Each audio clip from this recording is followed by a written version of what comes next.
Հարցեր Սուրբ Հոգու մասին։ Անենոր եւ Որդվո եւ Հոգուին Սրբո, ամեն։ 1. Արդյոք Սուրբ Հոգին բնակվում է մեր մեջ։ Ըստ Աստծո խոսքի, ով Քրիստոսին է պատկանում, Սուրբ Հոգին ունի։ Հռոմեացիներ 8:9։ Նա ով հավատում է Քրիստոսին եւ Աստծո խոսքին եւ Աստծո հետ հաղորդություն ունի աղոթքի միջոցով եւ մասնակցում է եկեղեցուն եւ Սուրբ հաղորդության, պատկանում է Քրիստոսին եւ Սուրբ Հոգին բնակվում է նրա մեջ։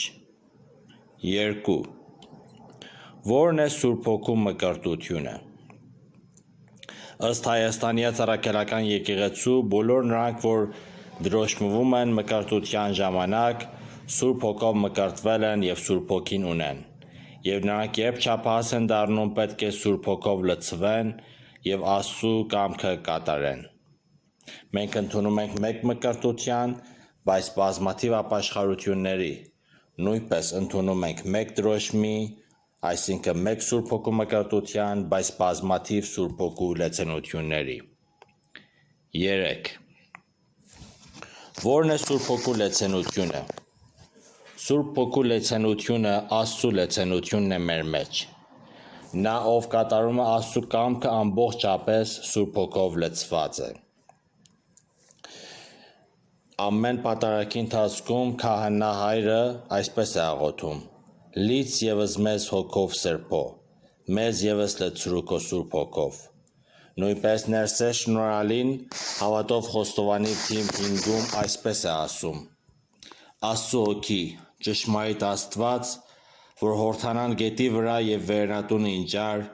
եւ ինձ լուսավորեցիր Սուրբ Ավազանի մկրտությամբ, մեղանչեցի երկնքի դեմ քո առաջ, կրկին մաքրիր ինձ քո աստվածային կրակով, ինչպես հրեղեն լեզուներով մաքրեցիր Սուրբ առաքյալներին, եւ ողորմիր քո արարածներին, եւ ինձ բազմամեղիր»։ 4. Արդյոք ճիշտ է ասել, որ ես Սուրբ Հոգով լցված եմ։ Ոչ, դա հպարտությամբ արտահայտություն է։